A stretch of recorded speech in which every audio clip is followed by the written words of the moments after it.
Bonne fin de journée, mesdames, messieurs. Bienvenue à ce point de presse du CISAT qui devrait débuter dans quelques instants. Alors qu'on a reçu des nouvelles du bureau de Christian Dubé, nous, au courant de la journée. Vous savez, on a assisté à la conférence concernant la vaccination un peu plus tôt cette semaine dans l'espoir de pouvoir poser des questions au ministre Dubé. Malheureusement, on ne nous a pas passé la parole dans ce point de presse. On a quand même demandé une entrevue au bureau du ministre. On nous a répondu que malheureusement, l'horaire du ministre ne nous permettait pas d'obtenir une entrevue. Ceci étant dit, on nous a parlé du vaccin d'AstraZeneca qui n'était pas disponible en Abitibi-Témiscamingue. On nous rappelle que c'est évidemment en raison de la présence du variant. On parle de 128 des 154 cas au Québec de ce variant qui sont situés en Abitibi-Témiscamingue. On nous dit également que la région a atteint ses objectifs de vaccination puisque 75% des 60 ans et plus ont reçu leur première dose ou ont obtenu un rendez-vous. C'est la précision qu'on aura cet après-midi probablement avec le CISAT dans les prochaines minutes. On nous a également parlé des renvois de doses dans les régions. Bonjour, mon nom est Sarah Charbonneau. Je vous souhaite la bienvenue au point de presse hebdomadaire du Centre intégré de santé et de services sociaux de l'Abitibi-Témiscamingue du 8 avril. L'objectif de la journée est de présenter un bilan de l'état de situation épidémiologique et un bilan de la campagne de vaccination. 3 porte-paroles sont présentes aujourd'hui pour s'adresser à vous. D'abord, Mme Caroline Roy, PDG. Par la suite, Mme Katia Chateauvert, directrice régionale de la campagne de vaccination COVID. Puis, Dr Omobola Sobanjo. Mme Roy, la parole est à vous. Oui, bonjour à tous. En fait, merci encore une fois, là, comme à toutes les semaines, de nous permettre de diffuser certains messages, d'informer la population en lien avec la situation épidémiologique et la situation aussi là, à laquelle on est confronté, dans le respect de certaines consignes aussi, dans ce contexte pandémique. Donc, tout d'abord, je souhaite exprimer mes condoléances en mon nom et au nom de l'organisation du CIS pour la famille et les proches de la personne qui est décédée un peu plus tôt là, cette semaine des suites de son infection de la COVID-19. Donc, vraiment, nos condoléances. Chacun de ces nouveaux décès là, nous attriste vraiment, puis ça nous rappelle vraiment pourquoi il faut faire attention, respecter l'ensemble des mesures et les consignes sanitaires.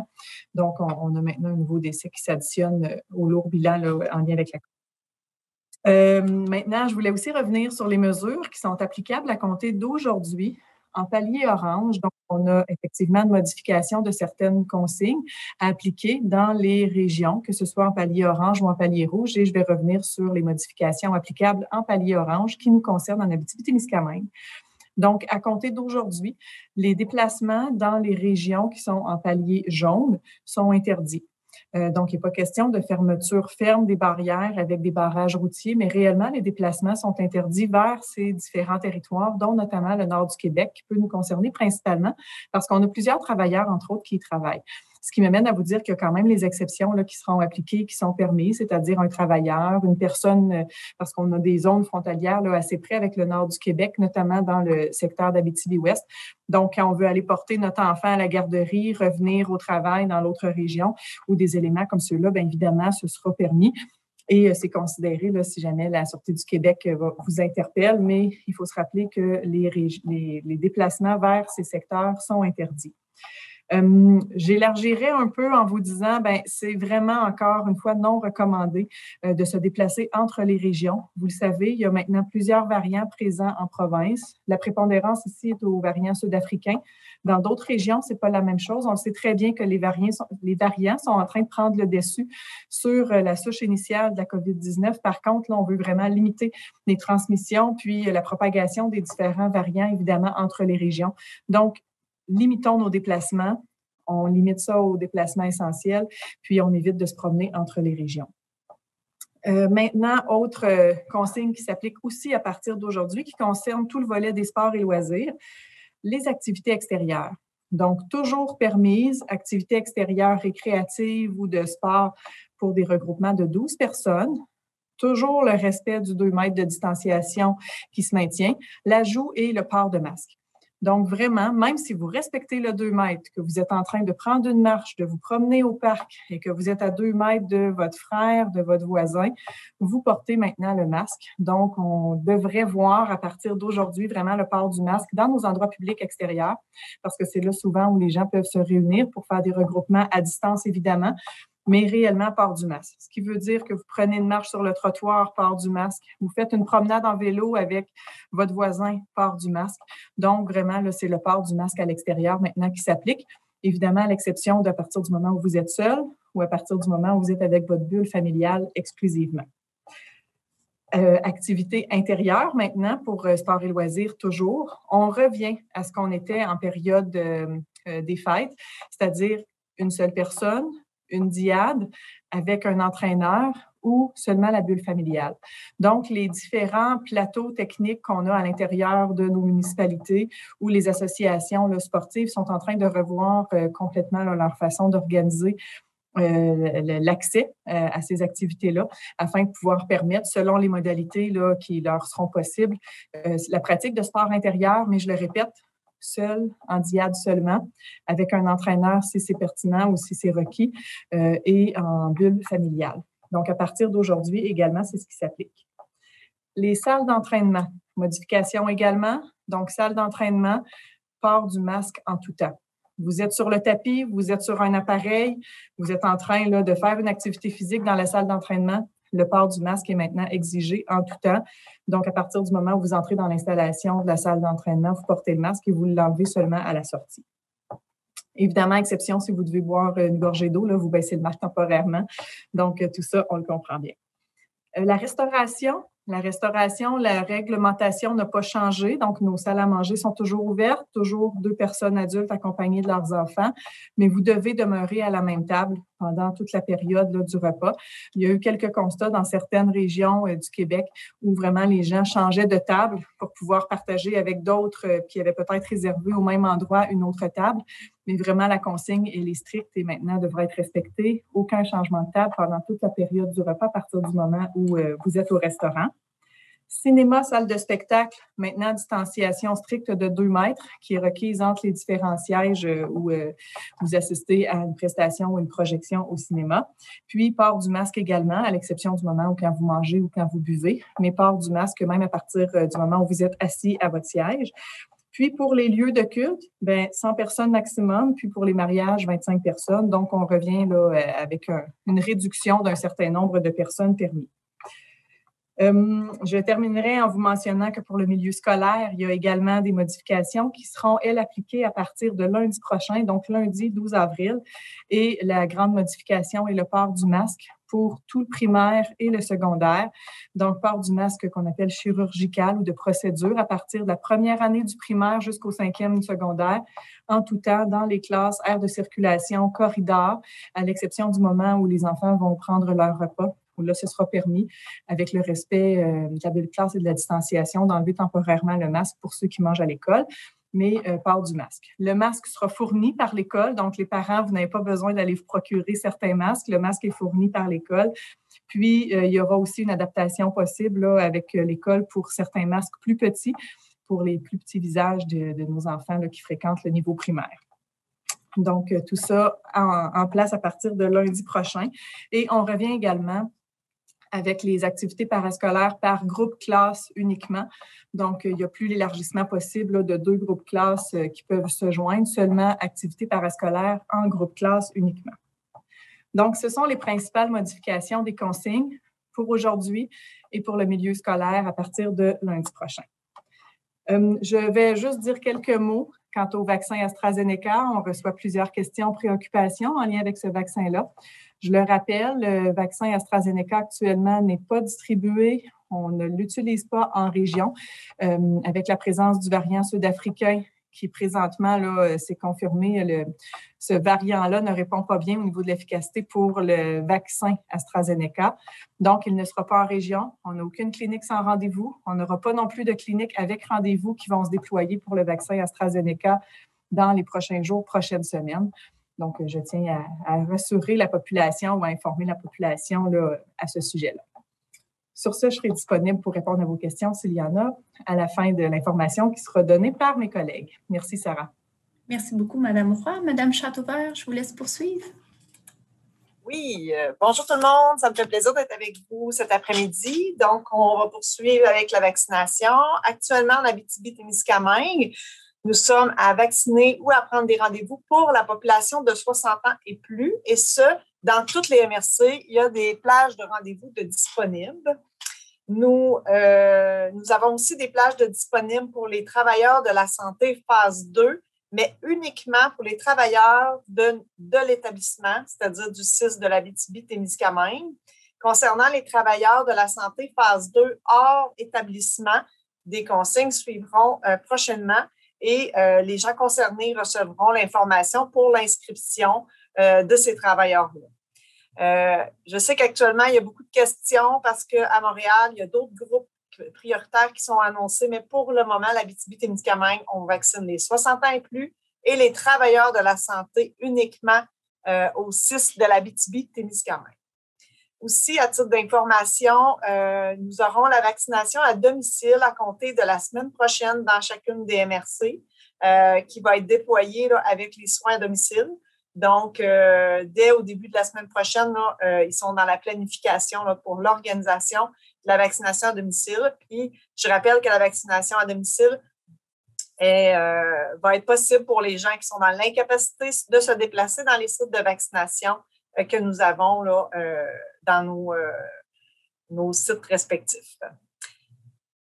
Nous avons aussi actuellement, nous sommes à faire les appels pour la planification des deuxièmes doses. Les gens qui ont été vaccinés en janvier sont actuellement contactés pour la planification des deuxièmes doses. Donc, on rappelle à la population que c'est des téléphonistes qui ne sont pas dans la centrale avec le numéro 1877 qui appellent pour la planification des deuxièmes doses. C'est d'autres téléphonistes, donc ne pas appeler à la ligne sans frais pour la deuxième dose. Les gens, quand ils vous appellent et vous laissent un message, vous pouvez rappeler ces personnes-là. Soyez rassurés, tout le monde va être rejoint. Là. On a plusieurs moyens de rejoindre l'ensemble des personnes pour leur deuxième dose. Une information importante aussi, à partir d'aujourd'hui, pour la ville d'Amos, dans le fond, le site de vaccination a été déplacé. Donc, nous sommes au club de curling, au complexe sportif.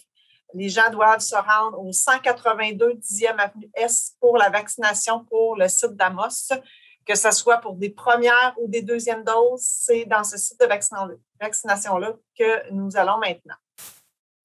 Tout à l'heure, Mme Roy vous a fait part qu'on n'aurait pas d'AstraZeneca en Abitibi-Témiscamingue et qu'il n'y aurait pas de clinique de vaccination sans rendez-vous. Par contre, je veux vous rassurer que nous avons été considérés et un nombre de vaccins nous a été acheminé pour compenser le fait que nous n'aurons pas d'AstraZeneca. Donc, d'ici la semaine prochaine, nous aurons de nouvelles livraisons de vaccins. On a déjà ouvert des plages, dans le fond, pour la population avec ces nouveaux vaccins-là.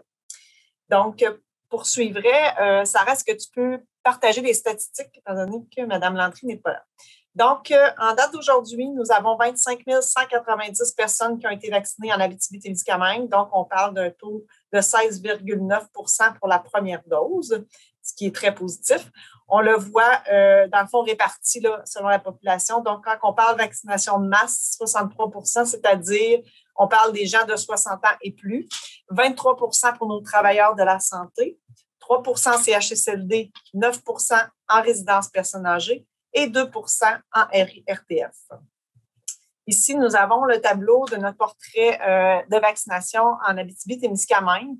Comme vous voyez, pour les 85 ans et plus, on a atteint quand même un taux de 90 de vaccination. Dans le fond, ce qui est en bleu, c'est la première dose reçue. Et en orange, on voit les premières doses, les gens qui ont des rendez-vous. Fait qu'il nous reste encore des gens de 85 ans et plus qui ont probablement qui se sont inscrits là, un peu plus tard, soit par hésitation ou pour plusieurs autres raisons. Au niveau 80-84, on voit qu'on est près aussi du 90 incluant les gens qui vont recevoir le vaccin. La même chose pour les 70 à 79 ans. Et on voit 65 à 69 ans, on a quand même dépassé le 85 aussi là, de personnes qui vont recevoir le vaccin d'ici la mi-mai. Et pour les 60-64 ans, on est près du 80% là, pour les gens qui vont soit recevoir le vaccin ou qui l'ont déjà reçu. Donc, ce qui est quand même très positif. On est très content de voir que notre population répond très bien à la vaccination. Donc, c'est favorable là, à tout le volet de la situation épidémiologique. Donc, ça va me faire plaisir de répondre à vos questions à la fin. Merci. Merci beaucoup, Madame Dr. Sobenjo. Je vous invite à compléter. Oui, bonjour. Merci beaucoup, Sarah, et bonjour tout le monde. C'est un plaisir de pouvoir vous partager les données épidémiologiques en lien avec la COVID-19 en Abitibi-Témiscamingue. Dans les derniers 24 heures, c'est 6 cas qui se sont ajoutés au bilan pour porter le nombre cumulé pour la deuxième vague à 853. De ces 6 cas, 3 se sont ajoutés dans l'MRC de Vallée-de-l'Or, 2 dans la MRC de Rouyn-Noranda et 1 dans la MRC de Témiscamingue. Nous avons actuellement 65 cas actifs dans notre région, dont 26 se trouvent dans la MRC de Rouyn-Noranda, 28 dans la MRC de Vallée-de-l'Or, 9 dans la MRC de Témiscamingue et moins de 5 dans la MRC d'Abitibi. Ce sont 43 cas qui se sont ajoutés dans les derniers 7 jours, qui, pour la grande majorité pour lesquels on a reçu les résultats, ne sont pas liés aux variants. Donc, ce ne sont pas des cas présomptifs aux variants. Toutefois, nous attendons toujours des résultats pour environ 20 de ces 43 cas. Le nombre de cas associés aux variants pour notre région maintenant, c'est 193. Donc, de ces 193, 128 sont confirmés être liés aux variants sud-africains, alors que 65 sont toujours présomptifs. Et ça, c'est une augmentation de 15 dans la dernière semaine. Nous n'avons pas eu de nouvelles, il n'y a aucune nouvelle éclosion qui se sont confirmées dans la dernière semaine. Donc, le nombre total des éclosions depuis le début de la deuxième vague, c'est toujours 49. De ces 49 éclosions de deuxième vague, 7 sont toujours en cours.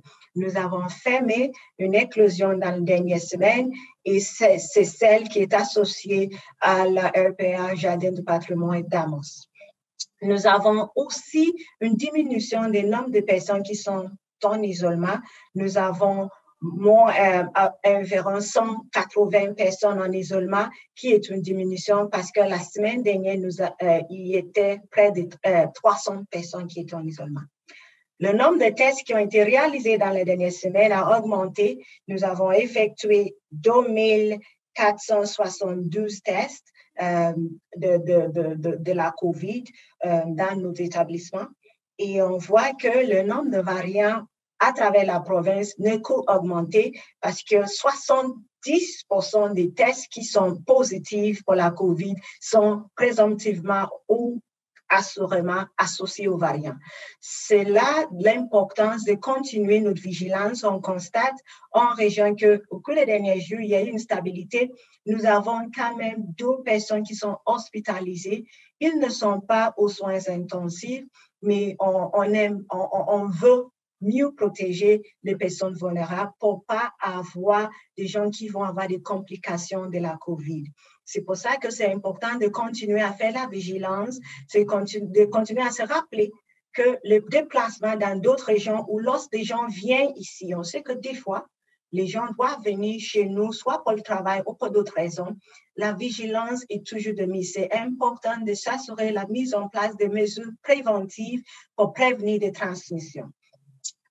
Aussi, c'est pour cela que les nouvelles mesures qui rentrent en vigueur à partir d'aujourd'hui, dont le port de masque lors des activités à l'extérieur avec des personnes qui ne résident pas avec nous, ainsi que le port de masque en tout temps dans nos écoles, vont aider à diminuer la transmission de coronavirus. Si vous vous souvenez, dans les dernières semaines, nous avons eu à plusieurs reprises des fermées de classes et même à une fois fermé une école. Et il y a plusieurs classes qui ont été soit mises en enseignement à distance pendant plusieurs semaines en lien avec des cas qui ont été confirmés ou des éclosions. Le port de masque de façon adéquate va aider. On sait que c'est une inconvénience tout qui est associé à la COVID, c'est un inconvénient. Mais on espère que dans le prochain mois, avec l'augmentation de vaccination, on va pouvoir commencer à voir la fin de la pandémie. Mais pour l'instant, ces mesures vont nous aider à limiter les impacts qui peuvent arriver qui les éclosions engendrent, les inconvénients et les difficultés et des impacts sur les familles et sur les enfants lorsqu'ils sont en isolement préventif pendant plusieurs jours. Donc, je vais m'arrêter là et je demeure disponible pour répondre à vos questions. Merci beaucoup. Merci beaucoup. Nous en sommes à la période de questions. Première question de M. François Munger, Médiaté. Dans le contexte où, dans le secteur de Montréal, il y avait au moins 5000 plages en fin de semaine qui n'ont pas été utilisées, qu'on a vacciné 3214 personnes en Abitibi-Témiscamingue dans les 7 derniers jours, j'ai fait le calcul avec les données. Quelle est la capacité maximale de vaccination qu'on aurait, là, si jamais tout le monde nous envoyait toutes les doses qu'on avait besoin? Quelle est la capacité maximale qu'on pourrait aller en région de vaccination en ce moment?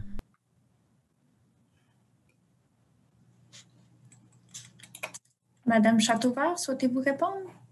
Oui. En fait, je cherche mes données pour vous donner les bons chiffres exactement. Là, je ne veux pas...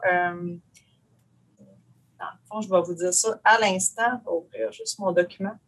Donc, nous avons en région, là, si on vaccine pendant 7 jours consécutifs à 12 heures par jour, là, avec nos 7 sites actuels, on est en mesure de vacciner 32 165 vaccins par semaine. C'est ce qu'on est en mesure de faire si on est à notre plein potentiel avec l'ensemble des ressources humaines. Merci beaucoup. Une question du public maintenant. Si j'ai un chalet au nord du Québec, est-ce que j'ai le droit d'y accéder? Non, parce que c'est la résidence principale. Donc, si le chalet n'est pas votre résidence principale, vous n'avez pas le droit d'y aller. Merci beaucoup. Prochaine question, M. Charles Laferrière. Oui, cette semaine, le ministre de la Santé a parlé que les travailleurs miniers pourraient être ciblés dans les groupes prioritaires, malgré ce serait quasiment le seul groupe prioritaire hors Montréal à pouvoir être vacciné. Tantôt, Mme Châteauvert, vous avez parlé que c'était seulement les employés du CISAT à l'interne un peu seraient vaccinés. Là. Est-ce que les employés des travailleurs miniers vont pouvoir être vaccinés dans les prochaines semaines? Peuvent-ils commencer à prendre un rendez-vous comme le ministre l'a annoncé cette semaine? Donc, merci pour votre question. Donc, comme je l'ai précisé tout à l'heure, actuellement, en Abitibi-Témiscamingue, je répète que la population qui est visée par la vaccination ou la prise de rendez-vous, c'est les 60 ans et plus et les travailleurs de la santé phase 2 de l'établissement du CIS de l'Abitibi-Témiscamingue. Comme j'ai précisé, il y a effectivement d'autres groupes prioritaires à Montréal, mais actuellement, en Abitibi, il n'y a aucune autre prise de rendez-vous qui peut être possible. Mais comment on explique je me permets une question, mais comment on explique cette différence-là? Parce que le ministre a bien ajouté les secteurs miniers dans les régions éloignées un peu. Donc, qu'est-ce qui explique ce changement-là et pourquoi qu'est-ce qui explique ce changement-là? Peut-être que Mme Oboula pourra répondre en partie, mais nous ne sommes pas considérés comme une région éloignée. Les régions éloignées qui font référence, on parle du nord du Québec. Donc, c'est sûr que les travailleurs de ces régions-là, on a des demandes, effectivement, du ministère pour vacciner les travailleurs qui vont dans les régions éloignées comme le nord du Québec. Je pourrais peut-être compléter, là, parce qu'effectivement, vous l'avez bien mentionné, le ministre a précisé un groupe de travailleurs prioritaires qui n'est pas actuellement en vaccination ou en inscription au sein des cliniques pour notre région, mais vous avez raison, ça s'en vient. Donc, on a maintenant une information là, avec une précision plus importante sur une catégorie de travailleurs qui sera priorisée dans les prochaines cliniques pour lesquelles on pourra faire une inscription. Mais pour le moment, on n'est pas là en Abitibi-Témiscamingue, donc au courant des prochains jours, aux prochaines semaines, on va pouvoir communiquer l'information, à savoir de quelle façon ces travailleurs-là qui sont en région vont pouvoir être vaccinés, nos travailleurs miniers notamment, particulièrement ceux qui se promènent entre les régions, donc qui résident ailleurs, qui travaillent ici ou inversement. Merci beaucoup. Madame Luneau, Radio-Canada, je vous laisse adresser votre question. Oui, bonjour. Vous avez peut-être vu ce sondage Somme Radio-Canada cette semaine, notamment au niveau des points de contrôle ou en tout cas de mieux entourer encadrer les déplacements. Bon, là, maintenant, on sait que les déplacements sont interdits vers les zones jaunes. Est-ce que vous avez fait une recommandation pour que les déplacements soient aussi interdits vers l'Abitibi-Témiscamingue? Merci beaucoup pour votre question. Pour l'instant, les régions au palais orange et le palais rouge n'ont pas cette opportunité d'avoir une interdiction. Mais nous, si nous poursuivons les efforts que nous avons actuellement et nous sommes en mesure de contrôler la transmission au sein de notre région, si on est capable d'avoir une stabilité, d'avoir pas d'éclosion, pas des cas comme les autres régions qui sont actuellement au palais jaune on peut passer au palais jaune et à cet instant, on aura la possibilité de profiter ou de bénéficier de cette interdiction. Merci. La prochaine question, M. Philippe Doherty de CKVM. Est-ce que vous avez accès à votre micro, M. Doherty? Non? Bien, pendant que vous le trouvez, je laisserai M. Munger. Voilà. Oui. Est-ce que c'est toujours possible de poser la question? Oui. Je vous entends bien, vous pouvez y aller. Oui. Alors, question pour la Dr Omobola Sabanjo. Est-ce qu'il est possible à ce moment-ci de faire une mise à jour de l'état de situation de l'éclosion au Témiscamingue? Combien de personnes au total ont été infectées jusqu'à maintenant et combien sont toujours en isolement? Merci pour votre question.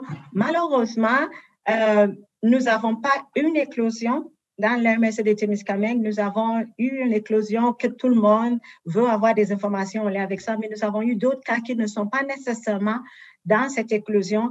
Et malheureusement, je n'ai pas de chiffres spécifiques en lien pour distinguer ce qui fait partie de quoi. Mais je pourrais vous confirmer que dans les derniers jours, on commence à avoir une stabilité. Donc, on a moins de cas. On a un nouveau cas qui était ajouté dans l'MSD Témiscamingue, mais ce sont des personnes liées à des cas déjà confirmés. Donc, la situation s'évolue bien dans l'MSD Témiscamingue.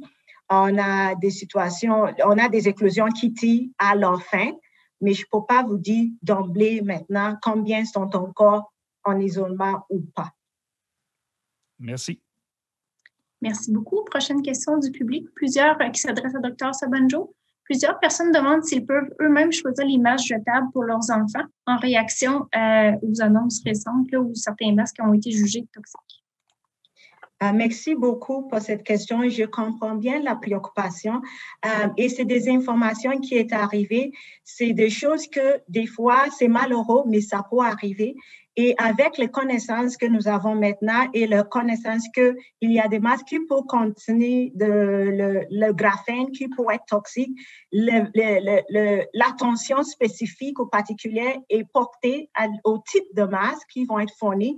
Donc, ce seraient des masques qui aussi sont de taille qui va fitter, qui va être ajustable pour des visages des enfants. Donc, je pourrais vous dire que toutes les attentions nécessaires vont être mises en place pour essayer de donner de bons masques pour pas commencer à changer une à la fois. Donc, vous n'avez pas besoin d'en acheter. Les masques qui vont être fournis vont correspondre aux certifications, mais aussi ne seront pas des masques toxiques parce qu'on sait maintenant les masques qui sont toxiques.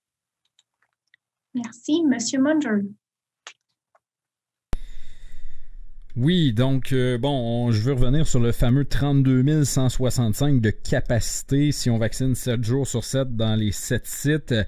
Dubé a parlé du fameux facteur temps, invitait les gens au Québec dans la dernière conférence de presse à se dépêcher, à aller se faire vacciner. M. Arruda martelait le même message. Tout moment que vous attendez, c'est un risque. C'est ce qui est ressorti dans les derniers jours. Quand on va sur Clic Santé en ce moment, dans la plupart des MRC de l'Abitibi-Témiscamingue, impossible d'obtenir un rendez-vous avant mai. La deuxième semaine de mai. Quand est-ce qu'on va pogner une vitesse un petit peu plus vite que la vitesse actuelle, ou du moins une vitesse de croisière, je ne sais pas, quand on va vacciner à plus gros régime en Abitibi-Témiscamingue? Merci pour votre question. En fait, effectivement, les rendez-vous disponibles actuellement, on en a encore un peu en avril et majoritairement en mai. Vous avez raison quand vous nommez ça. Par contre, dans le fond, toutes les plages disponibles sont vraiment en lien avec les arrivages que nous avons de confirmer pour les vaccins. On a des confirmations de vaccins à chacune des semaines qui s'écoulent. Donc, on s'attend à de nouvelles confirmations de vaccins la semaine prochaine. Puis, il y a quand même un autre vaccin là, qui est présentement à l'étude, là, qui est le Johnson & Johnson, qu'on n'a pas encore d'orientation, mais qui devrait arriver au Québec là, au début, dans le fond, du mois de mai. Donc, possiblement qu'on aura aussi un arrivage possible là, pour la région. Là. C'est des choses qu'on n'a pas encore l'information. Donc, c'est sûr que c'est toujours relatif à la livraison de vaccins qu'on reçoit en région et ce qui est attendu au Québec. Puis, il y a quand même des arrivages de prévus là, pour le mois de mai et juin en plus grande quantité que ce que nous avons eu jusqu'à maintenant. Merci. Monsieur Laferrière. Vous parliez tantôt, Mme Châteauvert, qu'on va recevoir une quantité de vaccins pour compenser le fait qu'on ne distribue pas d'AstraZeneca. Est-ce qu'on a des chiffres sur combien de vaccins de compensation on va recevoir et est-ce que c'est simplement qu'on n'en envoie pas à Montréal ou c'est vraiment on va en recevoir plus que ce qu'on aurait reçu si jamais on avait même donné à Montréal, en mettant. Merci pour votre question. En fait, le nombre que nous aurions eu d'AstraZeneca, nous avons reçu 50 nous allons recevoir plutôt 50 d'ici le début de la semaine prochaine des vaccins, un autre type de vaccin pour compenser l'AstraZeneca. Et l'information que nous avons, c'est si, dans le fond, la réponse populationnelle à AstraZeneca ailleurs au Québec est bonne, on devrait être en mesure de recevoir le nombre que nous aurions dû recevoir d'AstraZeneca là, les prochaines semaines. Pour le moment, on a 50 de confirmés. Merci. Prochaine question du public qui s'adresse à Dr. Sobanjo. En fait, un auditeur constate que dans un restaurant, les cuisiniers ne portaient pas le masque. Qu'est-ce qu'on peut faire lorsqu'on constate des situations où les règles sanitaires ne sont pas respectées? Merci beaucoup pour la question. Donc, lorsqu'on constate que c'est un travailleur qui ne respecte pas des mesures qui sont en place pour son milieu de travail, c'est surtout avec la Commission de normes et équité de santé et sécurité au travail auquel on doit signaler ce type de situation. Parce qu'aux autres, ils sont mieux placés pour pouvoir... Et c'est aux autres qui donnent les exigences au milieu de travail et c'est aux autres qui s'assurent de l'application de ces mesures. Merci. Madame Luneau. Je sais qu'on a répondu à plusieurs questions sur la vaccination, mais je vais quand même continuer là-dessus parce qu'on regarde les chiffres. Au début de la campagne, on était en avance sur le reste du Québec. Puis là, si on regarde, vous nous dites qu'on a un peu plus de presque 17 % des gens vaccinés, alors qu'on s'approche du 20 % pour l'ensemble du Québec. Qu'est-ce qui s'est passé? Pourquoi est-ce que c'est aussi lent? Là, en plus, on n'aura pas de clinique sans rendez-vous. Quel est le plan pour accélérer la cadence en Abitibi-Témiscamingue?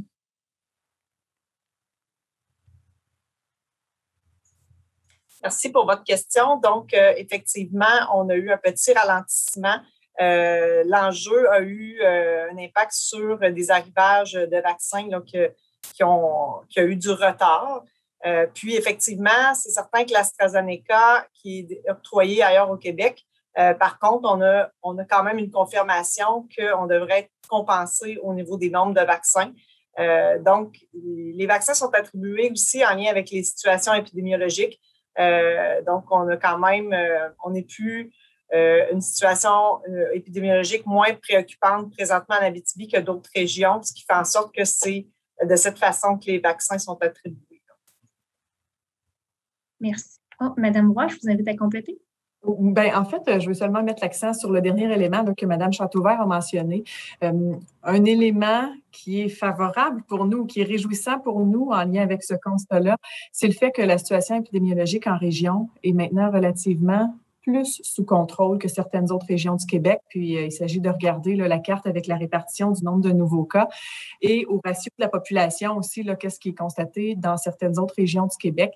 Donc, c'est ce qui fait en sorte qu'à toutes les semaines, et ce sera comme ça jusqu'à la fin de la période de vaccination et la situation pandémique qu'on vit actuellement, il y aura toujours un ajustement en tenant compte de la réalité qui se vit au sein des régions. Il y était un temps où, au ratio de la population, on était la région du Québec qui avait une plus grande importance de présence de variants. Maintenant, c'est plus le cas. On est presque là au 10e rang maintenant. Donc, ça, on est bien content de ça, mais en même temps, il y a tout un ajustement qui se fait au niveau des doses réparties de vaccins. Et évidemment, le fait de ne pas avoir d'AstraZeneca, où on sait là, qu'il y a près de 400 000 doses qui actuellement peuvent être distribuées en province, on n'en bénéficie pas, mais présentement, c'est notre réalité avec la présence du variant sud-africain. La disponibilité des autres variants disponibles en province actuellement, que sont Pfizer et Moderna, on en bénéficie, on est considéré dans la redistribution des doses, là, comme vous l'avez mentionné, qui ont été faites à partir de la région de Montréal. Donc, on a eu notre quote-part et même plus à travers tout ça. Mais les prochaines semaines nous diront là, de quelle façon on va recevoir d'autres doses de vaccins qui, je l'espère, seront d'une plus grande efficacité aussi face aux variants qui est présent en région. Merci, Monsieur Laferrière. Oui, je ferais un bouchement là-dessus. Est-ce qu'on a un peu un risque? On sait, je vais prendre le Saguenay en comparaison.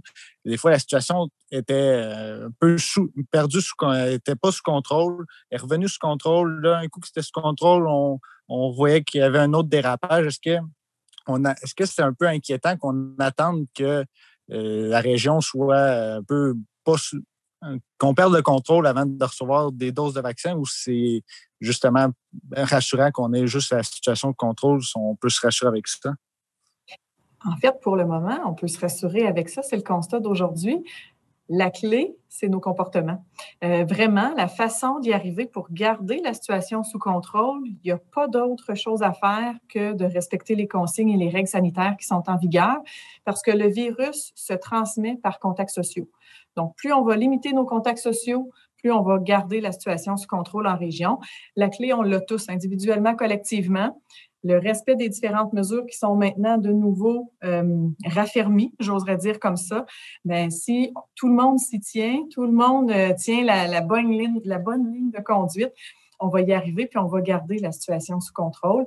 On se l'est dit tout à l'heure, maintenant que le beau temps est arrivé, on va aller à l'extérieur. Vous l'avez vu comme moi, plusieurs personnes circulent à l'extérieur faire différentes activités. On vient d'ajouter maintenant le port du masque. Donc, une autre mesure supplémentaire, mais je souhaite vraiment que les gens maintiennent la distanciation malgré le port du masque.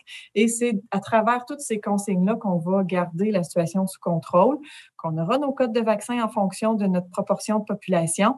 Mais je l'espère qu'on n'augmentera pas la transmission puis des éclosions qui ferait effectivement probablement en sorte là, qu'on aurait peut-être une considération particulière dans la distribution de vaccins, mais c'est vraiment pas ce qu'il faut viser là, en région. Il faut plutôt garder la situation sous contrôle. Puis, on a la clé pour y arriver. Madame Luneau. Je continuerai sur le point des mesures, là, parce que je reviens un peu sur notre sondage de cette semaine. On voit que les plus jeunes commencent vraiment à débarquer. Il y en a la moitié qui trouvent que les mesures sont trop sévères. Il y en a de moins en moins qui ont l'intention de les respecter. Comment est-ce qu'on va s'assurer que, particulièrement les plus jeunes, les 18-34 ans, respectent les mesures, aillent se faire vacciner aussi parce qu'ils sont moins nombreux à avoir l'intention de le faire? Quelle est la stratégie pour aller les chercher? Merci beaucoup pour votre question. Pour l'instant, ce qu'on voit dans nos cas, ce n'est pas ce groupe d'âge qui ont le cas des dernières semaines, ce n'est pas aux autres qui sont la majorité. Donc, ça, c'est une chose. Deuxième élément, c'est que oui, effectivement, il y a des stratégies qui sont en cours maintenant pour essayer de rejoindre ce groupe d'âge afin de leur rappeler pourquoi ça se fait, pourquoi on fait ces mesures. Encore une fois, c'est pas simple, c'est pas facile pour personne, mais il faut qu'on le fasse, il faut qu'on le fasse.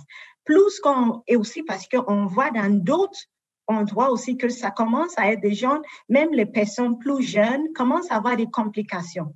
Une autre chose qu'on constate, c'est que des fois, des personnes qui sont jeunes, entre 18 et 34 ans, après avoir fait la COVID, il y en a même que lorsqu'ils étaient infectés avec la COVID, ils n'avaient pas vraiment de symptômes, mais de mois ou des semaines plus tard, ils continuent à avoir des séquelles ou des conséquences de l'épisode de la COVID. Donc, c'est une bonne chose pour ces gens-là de savoir que perdre d'odorat pendant 2 mois, c'est pas plaisir. Perdre de goût, de ne pas goûter le bien, pouvoir rien goûter pendant 2 semaines et 2 mois, c'est pas confortable non plus. Donc, c'est des choses à garder en tête lorsqu'on dit ces choses-là. aussi de voir que c'est moi qui a infecté ma mère ou les grands-parents. Personne ne veut ça. Ou c'est moi qui ai amené la COVID dans mon bureau et tout le monde est infecté et quelqu'un qui était immunosupprimé ont décédé. Personne ne veut ça. Donc, c'est des choses à se rappeler et des informations qui vont aider ces gens-là de garder encore quelques mois jusqu'à temps qu'on arrive à un contrôle de la pandémie. Docteur Sobanjo, une autre question pour vous. Est-ce que nous aurons éventuellement accès à des tests par gargarisme en Abitibi-Témiscamingue? Merci pour la question. On sait que c'est pas convenient. Il y a plusieurs personnes qui aiment, qui sont moins, qui n'apprécient pas le fait que c'est un prélèvement au niveau nasopharyngé qu'on fait encore, mais c'est le test le plus sensible. Si on utilise le gargarisme, sauf si c'est des personnes qui sont vraiment symptomatiques et qui ont des symptômes et qui sont vraiment symptomatiques et qui ont une charge virale assez élevée, il se peut qu'on va passer à côté des cas positifs. C'est pour ça qu'on continue à utiliser le prélèvement au niveau nasopharyngéal pour pouvoir avoir des meilleurs résultats. Dans les autres régions qui ont commencé avec un essai de gargarisme, ils le réservent pour ceux qui ont des symptômes ou dans un contexte d'une éclosion où le risque ou la possibilité que ça va être positif est déjà assez élevé qu'on va trouver des cas. Mais c'est important que ça ne soit pas utilisé pour tout le monde parce qu'il se peut, si la personne présente tout au début et n'a pas encore des symptômes, on peut passer à côté des cas positifs et ça va être plusieurs jours plus tard, dès qu'on commence à avoir beaucoup d'autres cas, qu'on va se souvenir. Donc, c'est pour ça que pour l'instant, on n'ira pas en ce sens en Abitibi-Témiscamingue. Monsieur Munger. J'aimerais revenir encore sur la vaccination. J'essaie de faire des calculs et visiblement, ça ne fonctionne pas. Là. On a vacciné cette semaine 3214 personnes de plus que ce qui était vacciné. Combien on a reçu de doses dans la dernière semaine et combien on en a de confirmés pour les prochaines semaines? Là, je vous demande de plonger dans les chiffres parce que ça ne semble pas fonctionner. Là. En fait, je tiens à préciser que les doses que nous avons en confirmation, quand on a les confirmations, ce n'est pas nécessairement pour la semaine suivante. Dans le fond, présentement, on a des doses de confirmées jusque dans la semaine du 10 mai. Dans le fond, je ne rentrerai pas dans les détails du nombre de doses confirmées ou vaccinées, mais je peux vous donner quand même un nombre quand vous faites référence, dans le fond, au nombre de vaccins qui ont été faits. Pour vous dire, d'ici dimanche, on va quand même vacciner 3600 personnes d'ici dimanche prochain, en fin de semaine, c'est-à-dire le 11 avril. Donc, c'est variable selon les vaccins que nous avons disponibles, ce qui fait en sorte qui donne le nombre de vaccins que nous avons octroyés chacune des semaines.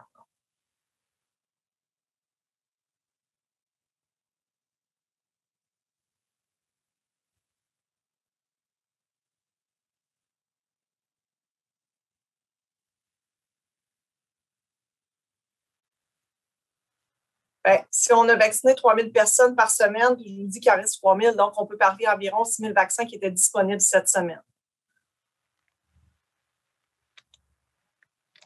Ça répond à votre question, M. Munger? Alors, je laisserai M. Laferrière adresser sa question. Oui, en Saskatchewan, certaines stations, un peu comme les tests qu'on faisait au volant, est-ce que maintenant ils le font un peu avec les vaccins? Est-ce que c'est quelque chose qui pourrait se faire en Abitibi-Témiscamingue éventuellement dans les prochaines semaines, prochains mois peut-être? Est-ce qu'on a la capacité de vaccin ou la capacité de lieu pour faire ça?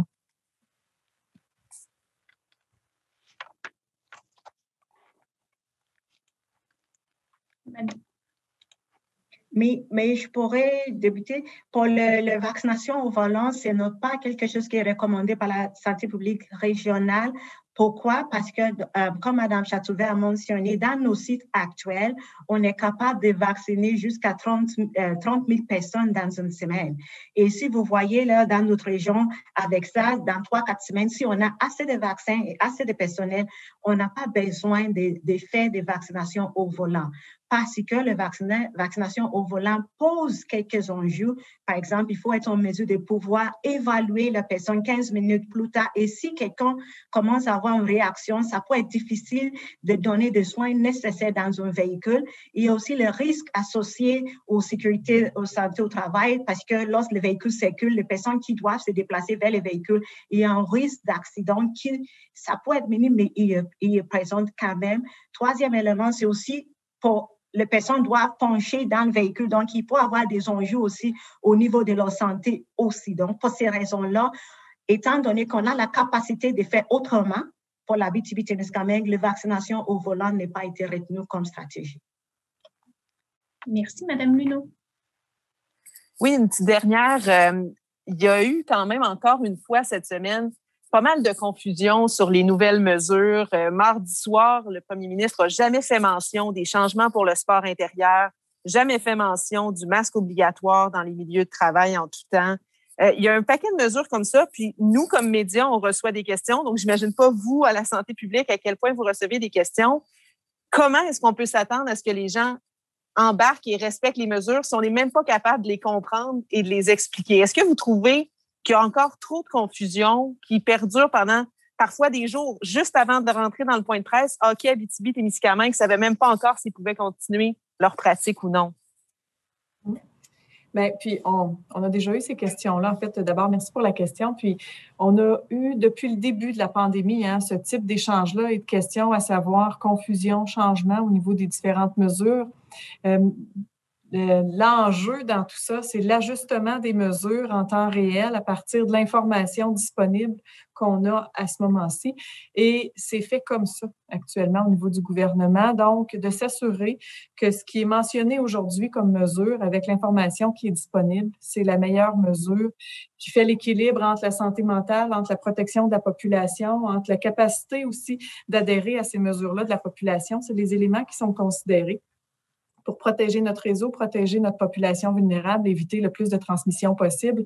Donc, vous avez raison qu'à partir du moment où il y a un changement de mesure annoncé, il y a toujours une période d'ajustement requis. Puis, c'est ce qu'on a vécu encore là, dans les derniers jours. L'important, c'est de se dire que rapidement, quand même, là, on s'assure de capter l'information. Nous, on la diffuse. Donc, les gens pour la région, je vous dirais, on a toujours notre point de presse, évidemment, avec vous, qui nous permettent vraiment de diffuser l'information, d'y répondre. On a des sites, différents sites, là, avec des questions-réponses possibles sur notre site Internet, sur le site du gouvernement, où l'ajustement aussi se fait en temps réel. Puis à partir du moment où, vous l'avez dit, les gens comprennent bien la mesure, bien, c'est plus facile de bien l'appliquer. Donc, c'est vraiment important d'y donner le sens puis de s'assurer que la compréhension est la bonne. C'est pour ça qu'on y revient de semaine en semaine également, là, pour s'assurer que ce soit bien compris par la population. Puis je comprends la confusion qui peut s'installer ou des fois le manque de sens là, que les gens peuvent y comprendre. On est là pour répondre aux questions, pour parfois aussi ajuster l'interprétation. Merci beaucoup. Je laisserai M. Munger adresser la dernière question du point de presse d'aujourd'hui. Je vais pouvoir finir en cette journée ensoleillée. Les gens veulent voir de l'espoir. Il fait beau, il commence à faire chaud, 20 degrés en ce moment.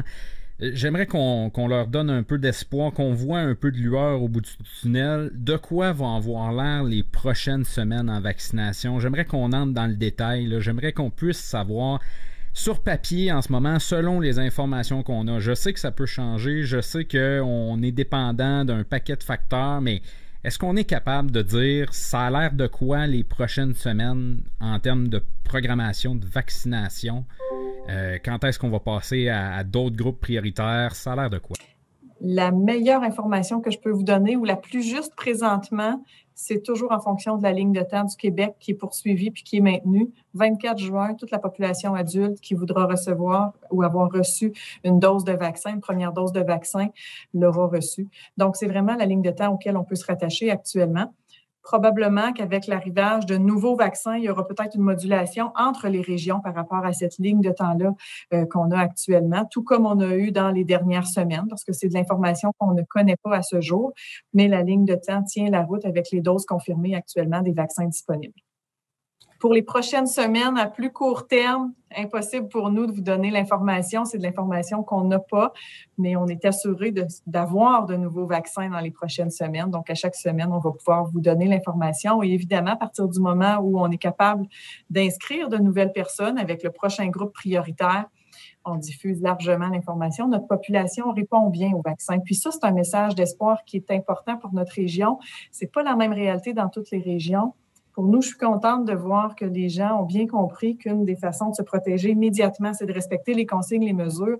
Mais avec une belle réponse au vaccin comme celle-là, bien, on va avoir protégé aussi notre population dans les prochaines semaines, dans les prochains mois. Donc, c'est ce à quoi il faut se rattacher là, pour la suite. Donc, l'été devrait être sous un meilleur augure que ce qu'on a là présentement. Puis, vaccination complétée avec une première dose au 24 juin. Merci encore. Ça mettrait fin au point de presse du jour. Alors, merci une fois de plus à nos porte-paroles. Merci une fois de plus aux représentants des médias, à la population d'être présents avec nous. Sur ce, bonne semaine à tous. Profitez du beau temps. Merci. Bonne journée. Merci. Bonne journée. Merci. Profiter du beau temps, cette ligne-là, je vais la retenir parce qu'on a hâte de profiter du beau temps. Moi, j'ai le soleil devant les yeux en studio en ce moment. 3214 personnes qui s'ajoutent au nombre de personnes vaccinées cette semaine, alors qu'on aurait la capacité d'en avoir 32 165. C'est difficile de voir le bout au travers de tout ça. On tente d'avoir des chiffres au CISAT et visiblement, on est réticent à nous donner ces chiffres-là. On vous rappelle, si vous avez 60 ans et plus, c'est toujours possible d'obtenir votre rendez-vous de vaccination. Fort probable que ces rendez-vous-là, tout dépendamment de la MRC dans laquelle vous vous situez, ça aille au mois de mai en ce moment, selon ce qu'on reçoit comme vaccin en ce moment. Je sais que, si je ne me trompe pas, c'est dans la MRC de la Vallée-de-l'Or. Il y avait des rendez-vous disponibles en avril, de ce que j'ai vu dans les dernières heures. Je ne peux pas vous dire à l'heure actuelle. Je n'ai pas pu vérifier dans les dernières secondes, là. Mais ça va au mois de mai. On vous rappelle, si vous voulez obtenir un test de dépistage, 1-877-644-4545 ou covid19.quebec.ca pour les rendez-vous de dépistage. Donc, on tente de répondre à vos questions, mais vous le voyez, là, ça a été difficile encore une fois d'avoir des dates, d'avoir des chiffres, d'avoir un échéancier plus précis. On nous dit 24 juin, tout le monde aura sa première dose. À quel rythme? Là est la question. Là-dessus, mesdames, messieurs, bonne fin de journée.